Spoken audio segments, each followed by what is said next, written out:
تو آئیے مسجد نبوی کے اندر کے وہ کہ گناہ گار ہونے کے ڈر سے اور میں وہیں پر ایک پلر کے پاس بیٹھ گئی۔ میں فوراً وہاں سے اٹھی اور آپ یقین کیجئے کہ بندہ ریاض الجنہ کی طرف چلا جاتا ہے اور اپنے لیے اہل اسلام کے لیے، ورنہ میں گناہ گار تو شاید پیچھے سے ہی مڑ جاتی واپس۔ پیارے حبیب حضرت محمد صلی اللہ علیہ وآلہ وسلم کے روضہ مبارک کی طرف اپوزٹ پڑی تو ایک کھڑکی سی نظر آئی مجھے۔ السلام علیکم ورحمۃ اللہ وبرکاتہ۔ ویورز، آج میں آپ کے سامنے اپنی زندگی کے وہ ناقابل فراموش لمحات بیان کرنے جا رہی ہوں جنہیں زندگی میں کبھی کوئی چاہ کر بھی بھول نہیں سکتا۔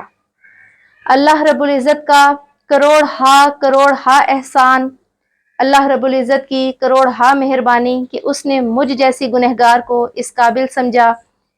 کہ اس نے مجھے اپنے گھر میں اپنے پیارے حبیب کے روضہ مبارک کے پاس بلایا۔ ویورز، تو آئیے مسجد نبوی کے اندر کے وہ تمام راستے جن سے میں عمرہ کے دوران گزری، آج آپ کے ساتھ ان کی یاد کو تازہ کرتی ہوں۔ اللہ رب العزت کی دی ہوئی توفیق سے جس قدر میں نے یہاں آ کر وقت گزارا اور جس طرح گزارا وہ میں آپ سے بھی شیئر کروں گی۔ ویورز، جب میں یہاں تک پہنچ گئی تو دل میں ایک تمنا تو تھی کہ میں بھی اس ریاض الجنہ پر نوافل ادا کروں، جہاں پر نوافل ادا کرنے کے لیے ہمیں عمرہ کی تیاری میں خاص الخاص کہا جاتا ہے، لیکن دل تھا کہ گناہ گار ہونے کے ڈر سے ایک قدم بھی آگے بڑھا نہ پائی اور میں وہیں پر ایک پلر کے پاس بیٹھ گئی اور اللہ رب العزت سے دعا مانگنے لگی کہ یا باری تعالیٰ، بے شک تیرے گھر پر تیری بڑی رحمتیں، تیری برکتیں، تیری بخششیں سمیٹ کر آئی ہوں، لیکن ابھی بھی خود کو اس قابل نہیں سمجھتی کہ تیرے پیارے حبیب حضرت محمد صلی اللہ علیہ وآلہ وسلم کے روضہ مبارک کے پاس جاؤں۔ بس انہی خیالات میں تھی اور ساتھ ساتھ دل میں ایک تمنا کہ آپ صلی اللہ علیہ وآلہ وسلم کی شفاعت اگر حاصل ہو جائے تو مجھ جیسے گناہ گار بھی پار ہو سکتے ہیں۔ انہی جذبات کے ساتھ میں جب وہیں بیٹھ گئی، یہ سوچ کر کہ میں تو بہت گناہ گار ہوں، شاید میں اس سے آگے نہ بڑھ سکوں، شاید میں اس سے آگے نہ جا سکوں،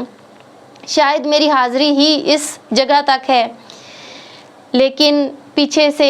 جو اگلا گروپ ہمارا ساتھ تھا ان کی خواتین نے آنا تھا اور مجھے بار بار پیچھے سے ایک عربی خاتون آوازیں دے رہی تھی کہ یہاں سے اٹھو، جلدی کرو، یہاں سے جگہ خالی کرو۔ لیکن کچھ دیر میں اپنے ہی غم میں کہ میں بڑی گنہگار ہوں، میں آپ صلی اللہ علیہ وآلہ وسلم کی شفاعت کے قابل بھی ہوں یا نہیں، کیا میں شفاعت مانگنے کے بھی قابل ہوں یا نہیں، انہی خیالات میں تھی کہ پھر ایک دفعہ مجھے آواز دی گئی اور جب میں نے پیچھے دیکھا، اپنے پیچھے کی طرف مڑ کر، تو ایک ہجوم تھا جو اس طرف آنے کو بیتاب تھا، جس کو اس چند عورتوں نے، جو کہ شاید سیکیورٹی گارڈ تھی وہاں کی، انہوں نے روک کر رکھا ہوا تھا۔ میں فوراً وہاں سے اٹھی اور آپ یقین کیجئے کہ جیسے بھاگتا ہوا بندہ ریاض الجنہ کی طرف چلا جاتا ہے، بس اسی طرح جب میں